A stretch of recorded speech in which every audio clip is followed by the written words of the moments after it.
하나를 소개하면서 말씀을 시작하려 합니다. 포스터 하나 보여주실까요? 이 영화는 바로 러시아에 문호들이 많았죠. 그러나 명장들도 많았습니다. 안드레이 타르코프스키라고 하는 감독의 영화 스토커라고 하는 영화를 여러분이 아시는지요? 당연히 모르실 수밖에 없죠. 하도 오래된 영화여서요. 1979년작입니다. 지금으로부터 45년 전에 있었던 영화입니다. 근데 영화사에 조금 관심이 있는 분이라면 이 이름을 놓칠 수 없죠. 안드레이 타르코프스키. 자, 다음 사진 하나 보여주시겠어요? 얼마나 대단한 사람이었냐면 당시 러시아, 지금의 러시아지만 그 당시 때 소비에트 유니언이었죠. 소련의 공식 우표에 그 사람의 이 얼굴이 나올 정도로 굉장히 유명한 사람이었습니다. 그리고 이 사람의 별명이 바로 영상의 신이다라고 할 정도로 굉장히 놀라운 영상미와 함께 그 의미가 담겨져 있는 영화를 만들었던 명장 중의 명장이 감독이 바로 안드레이 타르코프스키입니다. 자, 그런데 이 영화를 못 보신 분들이 많아서 제가 대략적인 영화의 내용을 좀 말씀을 드리겠습니다. 자, 주인공으로 등장하는 세 사람이 있습니다. 그런데 이 세 사람이 어디로 여행을 하느냐? 어떠한 신비한 방으로 여행을 합니다. 그런데 이 여행 중에 그들을 인도하는 한 아이가 등장을 해요. 그런데 이 방은 너무나도 미스테리한 방입니다. 아주 신비로운 미스테리한 방이었죠. 왜냐하면 단순한 방이 아니었기 때문에 그렇습니다. 이 방에 들어가면 모든 소원이 다 이루어집니다. 그런데 문제는 자신이 이루어 달라고 하는 소원이 이루어지는 게 아니라 자신도 모르는 무의식 속에 자고 있고 숨겨져 있는 자신의 욕망이 이루어지는 곳이 바로 그 방이었죠. 즉, 속사람이 소원하는 것이 이루어지는 방이었습니다. 여러분, 만약에 이 방 앞에 계신다면 여러분 들어가실 수 있으시겠어요? 네. 이런 반응일 줄은 알고 있었습니다만 막상 당해보니 당황스럽습니다. 그런데 이 세 사람의 주인공들은 이 방에 들어가기 전에 이 아이의 이야기를 하나 듣게 됩니다. 자, 당신들보다 먼저 이 방에 들어간 사람이 있습니다. 그런데 그 사람의 소원은 무엇이냐? 이 방에 들어오기까지 여정을 함께 하다가 그만 도중에 사고로 목숨을 잃은 동생을 살려달라고 하는 소원을 가지고 이 방에 들어갔습니다. 그렇게 울면서 간절히 동생을 살려주십시오라고 외쳤는데 동생이 살아나지 못했습니다. 왜일까요? 그것은 그의 속사람이 원하는 것이 아니었기 때문이죠. 진짜 원하는 그 이유, 그것은 바로 부자가 되는 거였습니다. 그래서 그 방을 나왔을 때 자신의 동생은 살아나지 못했지만 그는 굉장히 큰 거부가 되었습니다. 그런데 며칠 뒤에 이 사람은 목숨을 끊습니다. 왜일까요? 분명히 자신은 동생을 잃은 슬픔과 눈물, 오열의 모습으로 동생을 다시 살려달라고 그 방에서 소원을 외쳤는데 그토록 진정으로 외쳤던 그 자신의 소원은 진짜 바라는 것이 아니었던 거죠. 그 안에 속사람이 가지고 있었던 열망은 바로 부자가 되는 것이었죠. 자신도 모르게 자신의 속사람이 원했던 것을 발견한 자신, 위선된 자신, 가식적이었던 자신을 발견하면서 그는 너무나 괴로웠기에 목숨을 스스로 끊습니다. 그리고 그 이야기를 세 명의 주인공에게 합니다. 자, 이제 이 방에 누가 들어가시겠어요? 이때 세 명의 주인공 어떠한 반응을 보일까요? 한 명도 그 방에 들어가지 않습니다.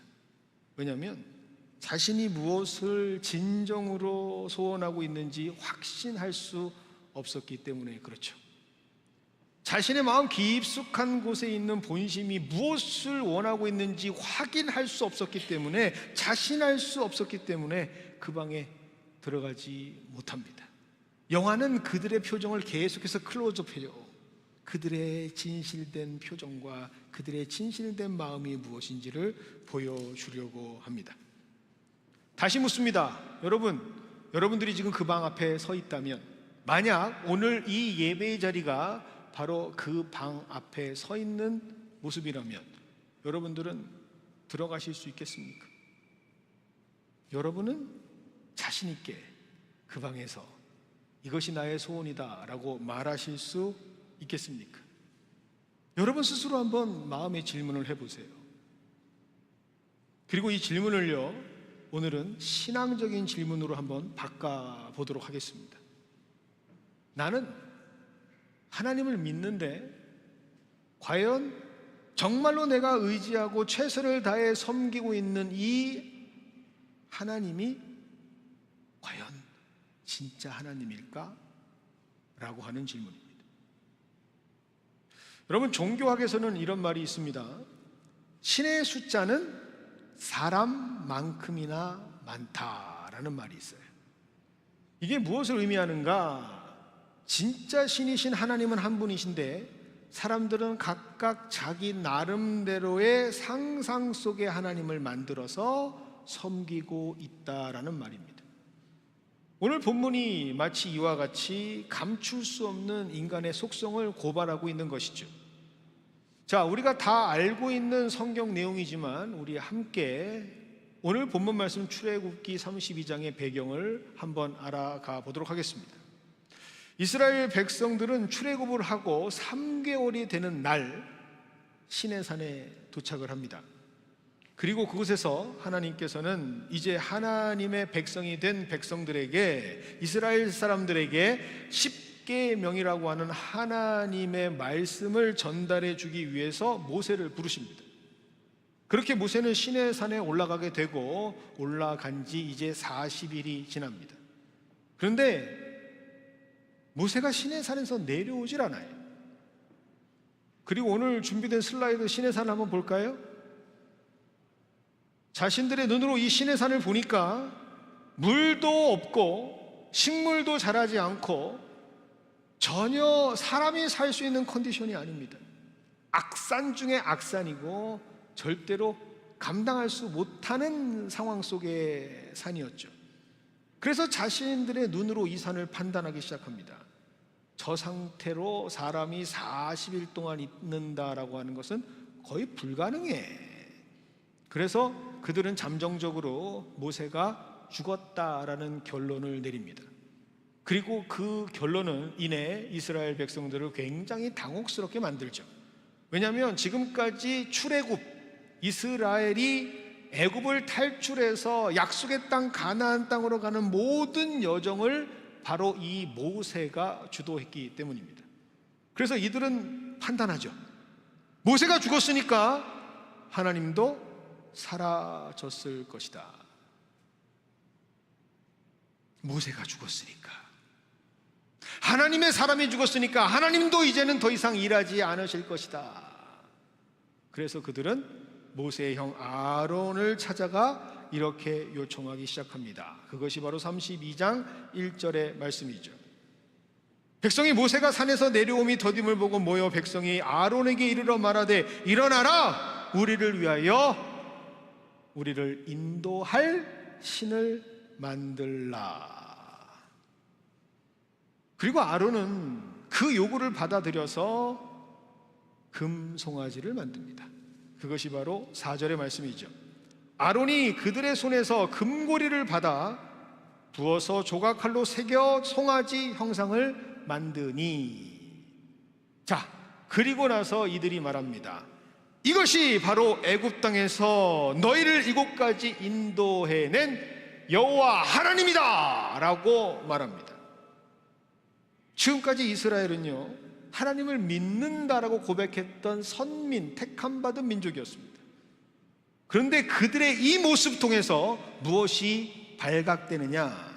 그들은 실제로는 마음 깊숙한 곳에서 하나님이라고 하는 분을 믿을 때 여호와 하나님이 아니라 금송아지 하나님을 믿고 있었다라고 하는 사실이죠. 하나님을 믿는다라고 말하지만 실제로는 하나님이 아닌 다른 하나님을 인간들은 믿을 수 있다라고 하는 사실을 명백하게 보여주고 있는 본문이 바로 오늘 본문입니다.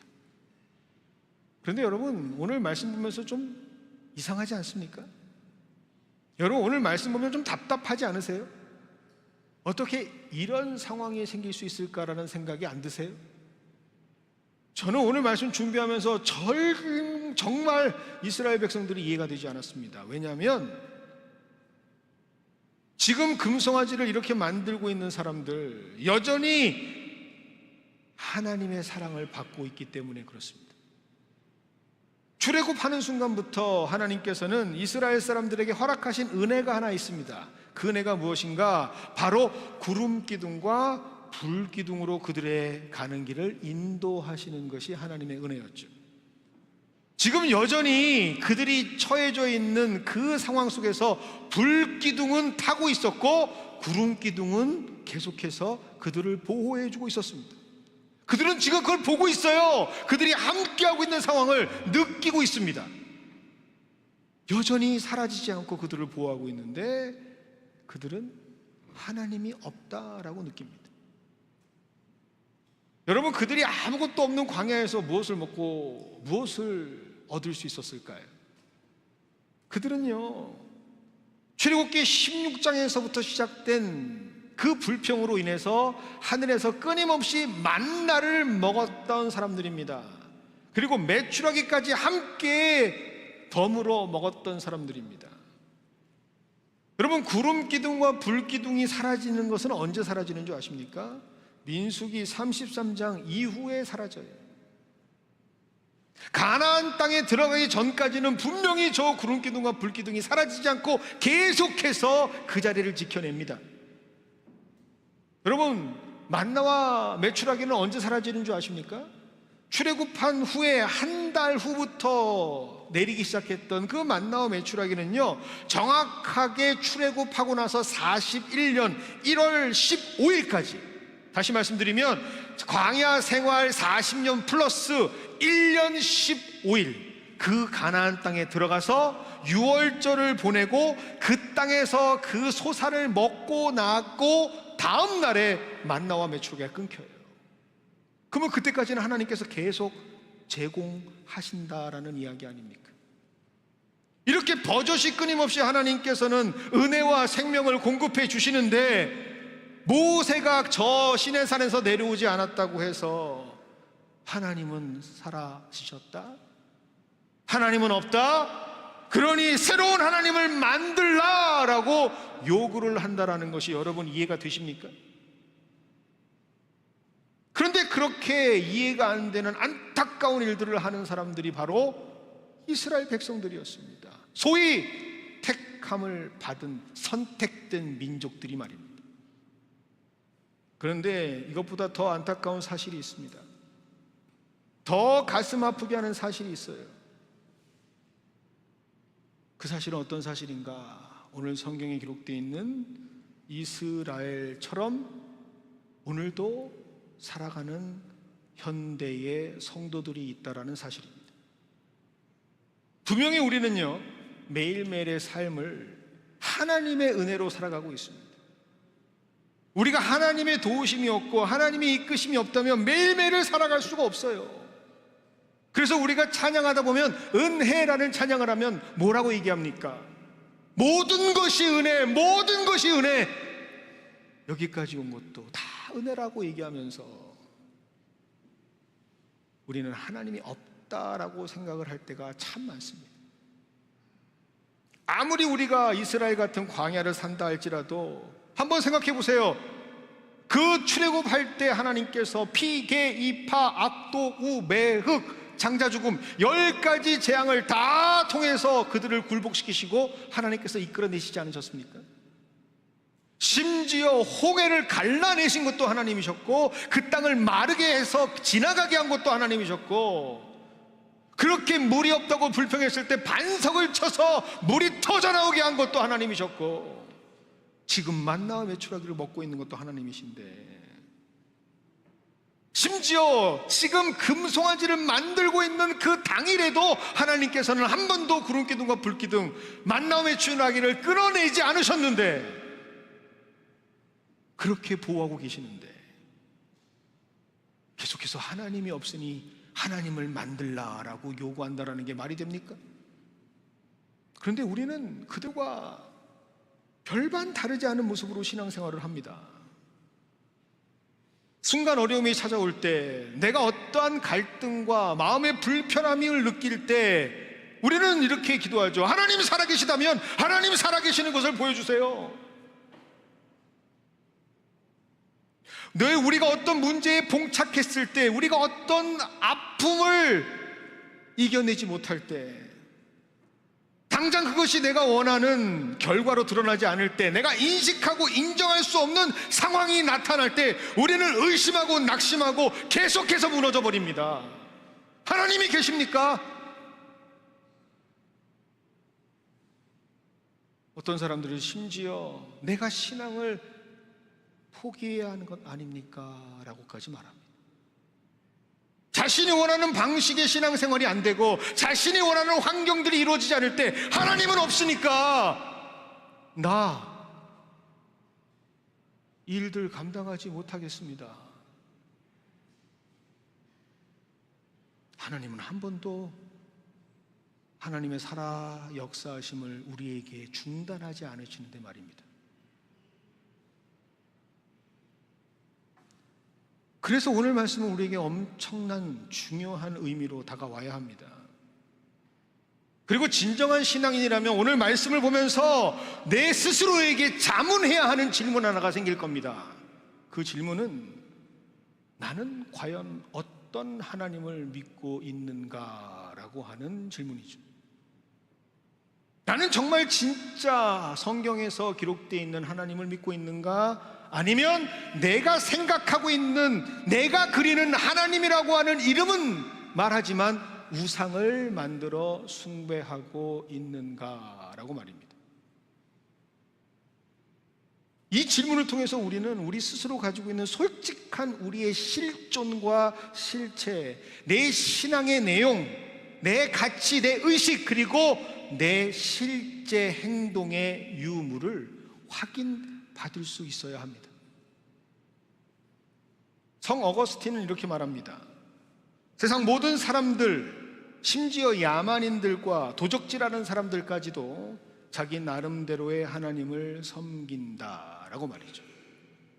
그러나 그들이 섬긴다라고 한 하나님은 성경 속의 말씀 속의 하나님이 아니라 자기가 그저 상상하는 우상의 하나님일 뿐이다라고 말합니다.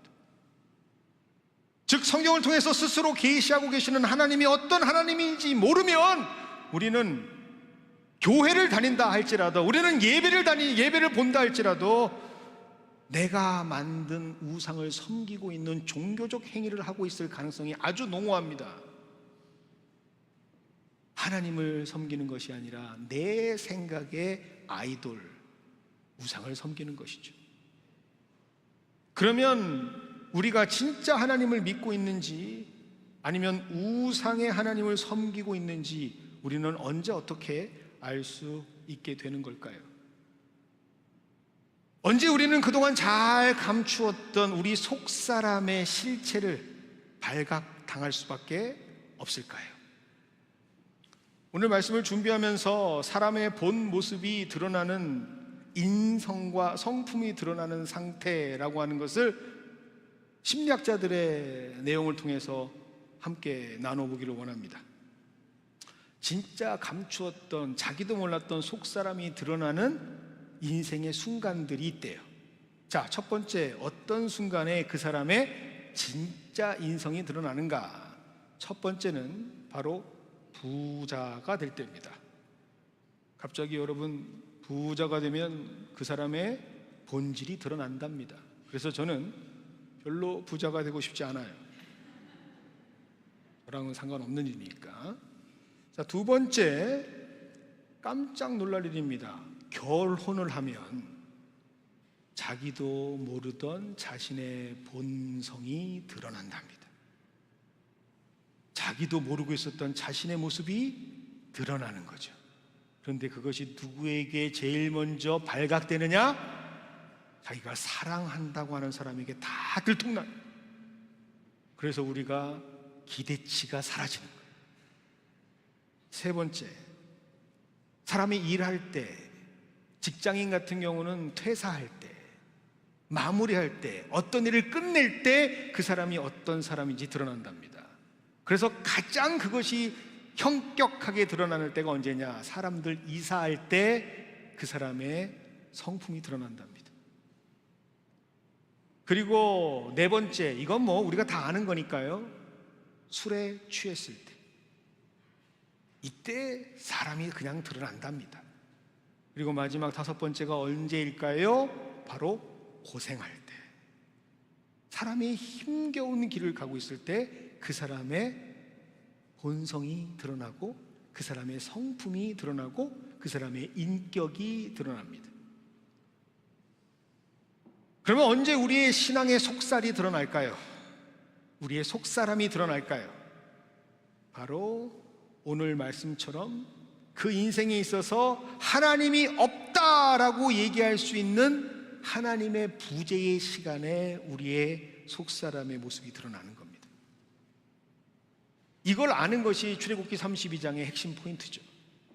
그런데 이때 만약 우리의 속사람이 정말 하나님을 원하지 않고 금송아지 하나님을 원하고 있다면 여러분, 하나님은 그런 사람들에게 어떻게 반응하실지 궁금하지 않으세요? 만약 내가 하나님이 아닌 내 우상을 섬기는 하나님을 섬기고 있는 실체가 하나님 앞에 발각된다면 하나님은 우리에게 어떻게 반응하시는지 궁금하지 않으세요? 오늘 성경 말씀에는 그 내용이 기록되어 있습니다. 바로 7절입니다. 여호와께서 모세에게 이르시되 너는 내려가라. 내가 애굽 땅에서 인도하여 낸 내 백성이 부패하였도다. 오늘 본문에서는 하나님께서 자신이 가지고 있는 그 감정과 그 마음들을 여과 없이 숨김없이 그대로 드러내시는 장면이 바로 여기에 기록되어 있습니다. 어떤 모습이 거기에 있습니까? 여러분, 지금까지 하나님께서 출애굽기를 볼 때 이스라엘 백성들을 뭐라고 지칭하셨죠? 나의 백성, 나의 사람들이라고 지칭하셨어요.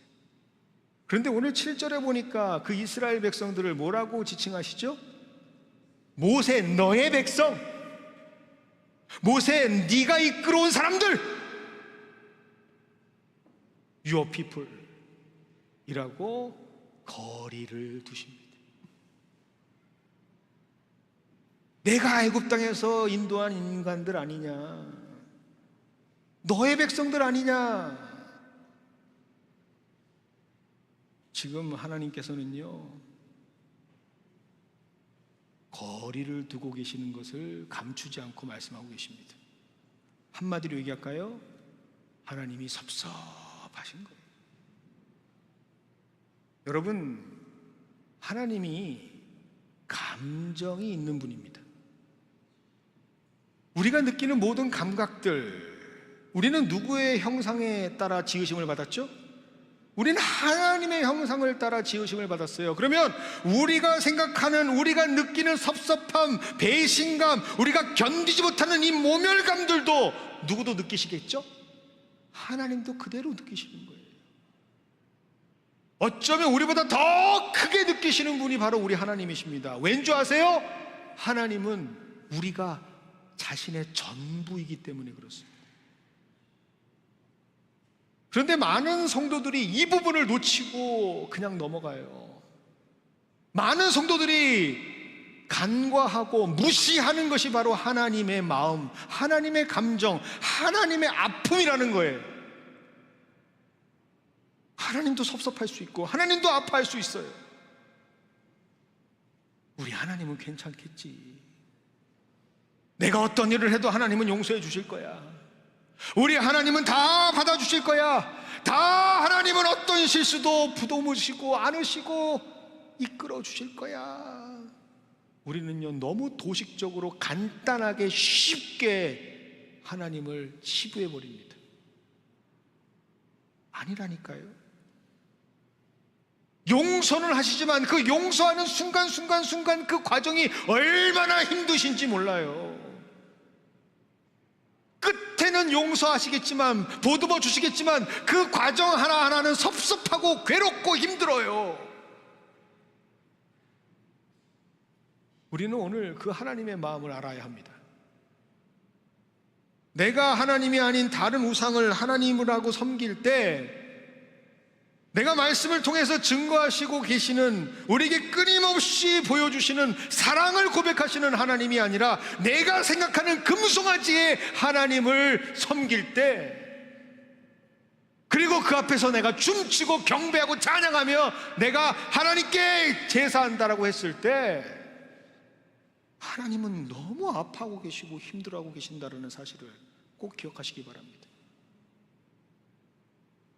그렇다면 우리는 어떤 모습으로 이 신앙생활을 해야 그런 섭섭한 하나님의 마음을, 더 이상 하나님의 마음을 아프지 않게 우리는 신앙생활을 할 수 있을까요? 그것은 바로 회개입니다. 여러분, 이 회개를 너무 무시하지 마세요. 여러분의 회개는요, 힘이 있습니다. 우리가 아는 이 회개는요, 하나님의 마음을 바꿀 수 있습니다. 우리가 아는 이 회개는 섭섭하고 상처받은 그 하나님을, 우리를 다시 긍휼히 여기시는 하나님으로 다시 끊어진 하나님과의 관계를 회복할 수 있는 놀라운 힘이 있습니다. 그런데 이 회개가요, 그냥 회개를 말하는 게 아닙니다. 그 회개는 무엇이 담겨져야 할까요? 진정성이 담겨야 돼요. 진심이 담겨야 해요. 그저 순간을 모면하거나 잔머리를 쓰거나 수작을 부려서는 안 됩니다.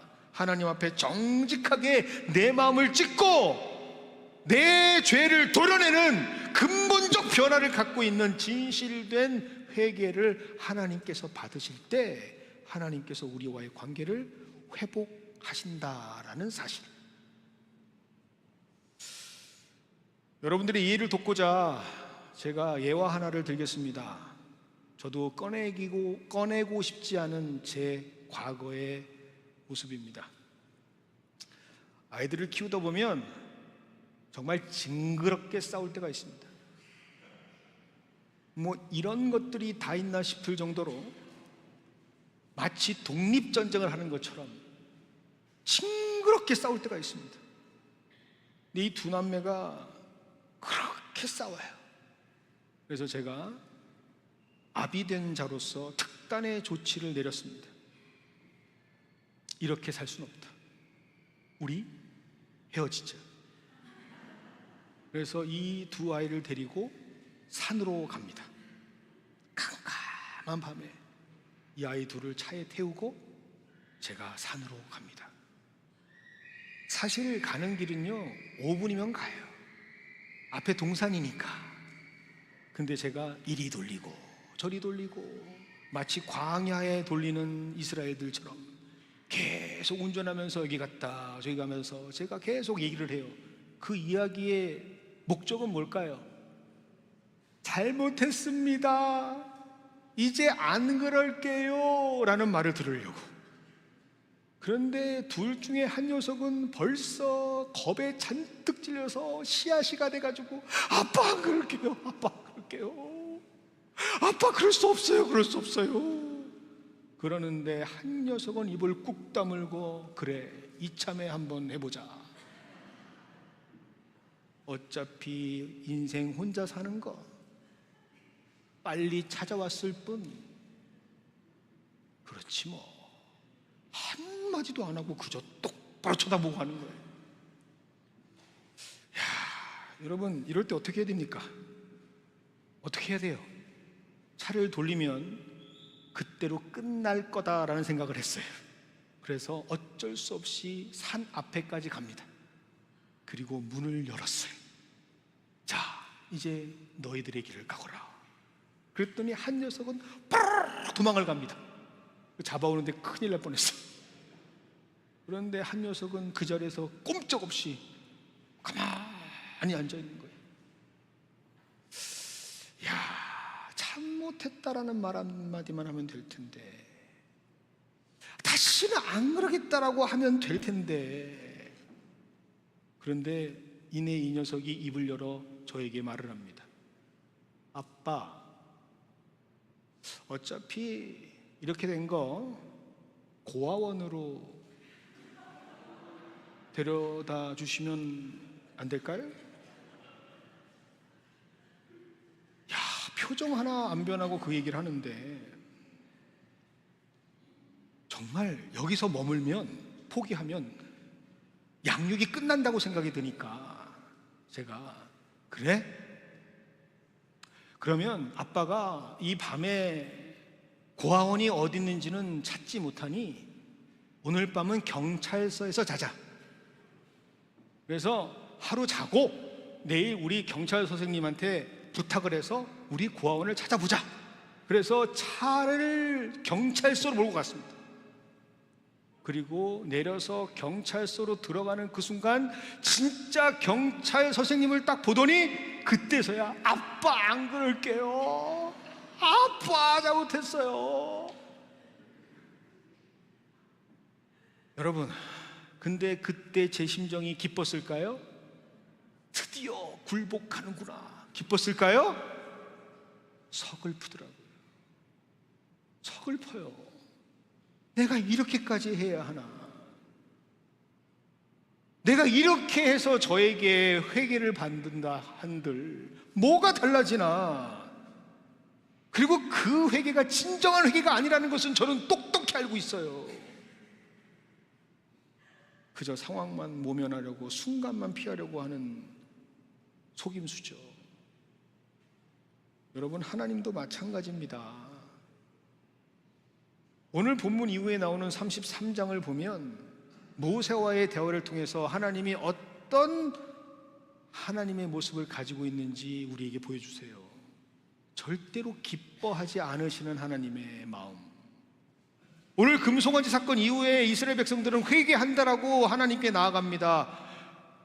하나님이 용서해 주세요 라고 부탁합니다. 그런데 하나님은 여전히 마음이 편치 않으세요. 기뻐하지 않아요. 그것이 바로 33장 13절, 14절, 15절에 기록되어 있는 내용입니다. 13절입니다. 내가 참으로 주의 목전에 은총을 입어 싸우면 원하건대 주의 길을 내게 보이사 내게 주를 알리시고 나로 주의 목전에 은총을 입게 하시며 이 족속을 주의 백성으로 여기소서라고 모세가 하나님께 부탁을 드려요. 그랬더니 하나님 뭐라고 말씀하시느냐? 14절입니다. 여호와께서 이르시되 내가 친히 가리라. 내가 너를 쉬게 하리라. 그런데 하나님이 하시는 말씀에 진심이 담겨져 있지 않습니다. 제가 한번 뉘앙스를 살려 얘기해 볼까요? 내가 친히 갈게. 내가 널 쉬게 할게. 이것을 정확하게 꿰뚫어 봤던 모세는 그래서 15절에 이렇게 모세에게 말합니다. 하나님께 말씀드립니다. 친히 가지 아니하시려거든 우리를 이곳에 올려보내지 마옵소서. 하나님 마음을 안 거죠. 하나님은 내가 친히 가겠다라고 하시지만 그 마음 넘어서에는, 그 말씀 넘어서에는 이미 아파하고 힘들어하고 섭섭해하고 있는, 이전과는 다른 마음으로 말씀하고 계시는 하나님의 모습을 본 거죠. 왜요?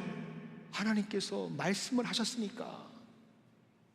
하나님께서 그 조상 아브라함하고 약조를 하셨으니까, 거룩한 성스러운 성의하게 하나님이시니까, 그 커버넌트 속에 들어가신 하나님이니까, 말씀하신 대로 이루는 하나님이니까 어쩔 수 없이 하시는 것을 모세는 알아요. 그런데 거기엔 하나님의 기쁨이 하나도 없어요. 왜요? 진정성이 없으니까, 진심이 없으니까. 그래서 하나님은 아파하신 겁니다. 여러분, 왜 하나님이 그렇게 아파하셨느냐? 하나님 입장에서는 이스라엘 백성이 자기의 전부이기 때문에 그렇습니다.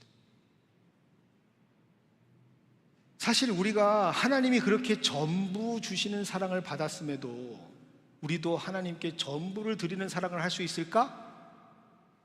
사실 하나님도 기대를 안 하세요. 그게 불가능하다라는 걸 하나님도 알아요. 그런데 그럼에도 불구하고 섭섭한 게 하나님 마음이에요. 신방을 하다 보면 출가를 시킨 자녀들에게 섭섭함을 느끼시는 우리 믿음의 선배님들이 많습니다. 특별히 딸보다는 아들 가진 부모님들이 더 섭섭함을 많이 느끼시는 것 같습니다. 고개를 숙이신 분들은 아들을 가지고 계신 분들입니다. 그들이 더 이상 아들이 아니죠. 그들은 그저 아는 사람, 지인일 뿐입니다. 그런데 그 지인의 친구, 나에게는 며느리가 되죠. 그런데 그 며느리가 갑자기 딸이 되어서 그 집에 엄청 열심히 할 때 내가 아는 지인은 굉장히 효도를 하는 사람으로 바뀌더라고요. 그런 모습을 볼 때 섭섭함이 더 배가가 돼요. 머리로는 알고 있죠. 그래, 그게 맞지. 너도 한 집안의 가장인데 그렇게 해야지. 집안의 평안을 위해서는 그렇게 해야지. 그런데 그 마음, 섭섭한 마음은 어떻게 가릴 거예요? 그 안타까운 마음은 어떻게 가릴 거냐고요. 인정하지만 섭섭한 건 섭섭한 거예요. 그리고 자신도 모르게 바라게 되는 게 우리의 모습처럼 하나님의 모습이에요. 참 서글픈 현실이죠. 다시 아들로 돌아올 수 있을까? 불가능해 보이죠. 그런데 너무 신기한 사실은 그럼에도 불구하고 내가 준 그 전부 준 사랑, 그 사랑까지는 아니어도 진심이 담긴 고백 하나만 해도 부모의 마음은 눈 녹듯이 싹 사라지는 게 부모의 마음이에요. 언제 그랬냐는 듯이, 그래 내 자녀지, 내 새끼지, 내 아들이지, 그렇게 와락 껴안는 게 우리 모습처럼 하나님 마음이에요. 그 한 번의 진심은 하나님의 방향성을 바꿉니다. 저는 개인적으로 드라마를 요즘에 볼 시간이 없어요. 그런데 신방을 하다 보니까 많은 분들이 저에게 추천하는 드라마가 있습니다. 그 드라마 이름이 뭐냐면 폭삭 속았수다. 하나 좀 보여주시죠. 폭삭 속았수다. 요 드라마를 추천을 그렇게 하시더라고요. 목사님 목회하시다가 이건 꼭 보셔야 합니다. 성경 다음으로 중요합니다. 저 잘 모르겠는데 이게 뭔지. 그래서 한 편도 본 적이 없어요. 그래서 이번 휴가 때 제가 정주행하려고 합니다. 어떤 드라마인지 한번 보려고. 근데 참 희한하죠. 여러분, 요즘에 스마트폰이요, 도청 장치가 있는지 그 신방할 때 폭삭 속았수다 하니까 계속 유튜브에 그것만 떠요. 폭삭 속았수다, 폭삭 속았수다. 그래가지고 저도 모르게 릴스 하나를 보게 됐는데 그 릴스 내용이 이런 겁니다. 제가 다 안 봤으니까 만약에 다 틀렸으면, 잘못됐으면 여러분들이 수정해 주시길 바랍니다. 어떤 화면을 봤냐면 물질하는 해녀가 어머니예요. 그런데 이 어머니가 과부인 것 같아요. 그런데 예전에는 왜 그랬는지 참 모진 인생이죠. 아니, 부인이 잘못한 게 하나도 없는데 남편 잡아먹은 년이라 그래서 그렇게 사람을 모질게 굽니다. 그런데 그런 말을 들으면서 딸을 키우고 싶지 않은 거예요. 그래서 자신의 이 박복한 인생에 자신 밑에 있어봐야 또 다른 해녀로 자라는 것밖에 없으니까 일부러 정을 떼고 그 딸을, 그 마지막 라스트 네임이 오씨인 것 같아요. 오씨 집안에 그냥 넘겨버립니다. 그 남편의 집안에 그냥 맡겨버려요. 그런데 딸은 엄마가 그립죠. 맡겨진 집에서는 식모처럼 살아갑니다. 어느 날 엄마를 만났는데 엄마에게 자신의 상황을 얘기합니다. 엄마, 나 조구 하나도 못 얻어먹어. 조기 하나도 못 얻어먹는다고.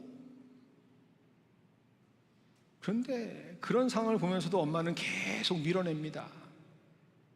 나에게 와봐야 아무런 소용이 없어.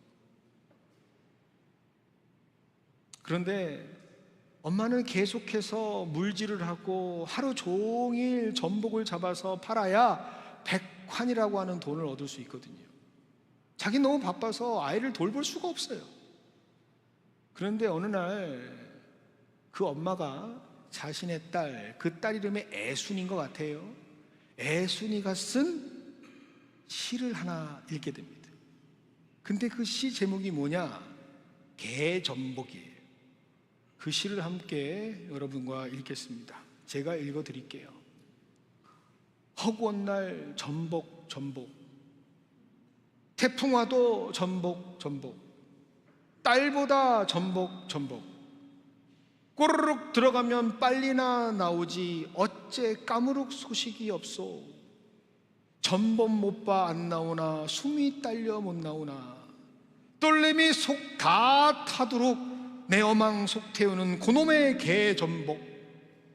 전복 팔아 버는 100환 내가 주고 어망 하루를 사고 싶네.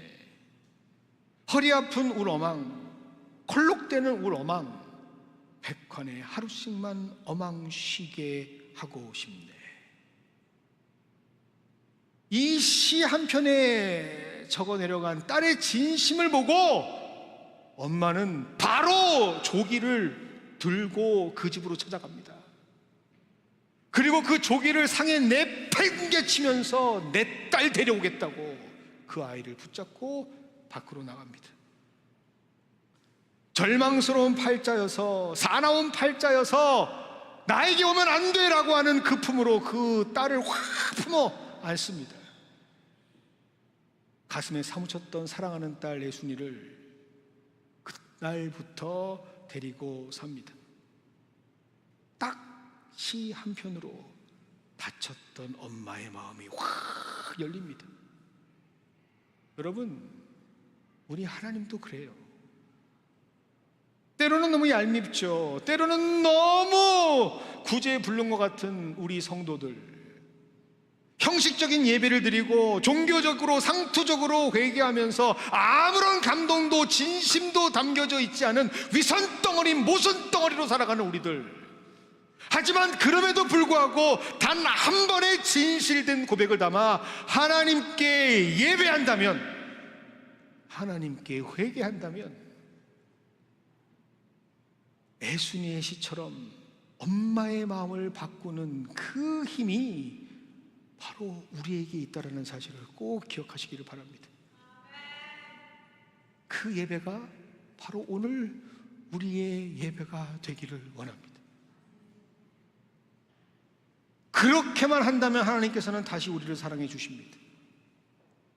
그렇게만 한다면 우리를 밀쳐냈던 그 섭섭함의 순간을 넘어서서 하나님께서는 생각을 바꾸시고 마음을 바꾸시고 우리를 다시 품 안에 품어주시는 하나님이시라는 사실을 꼭 기억하십시오.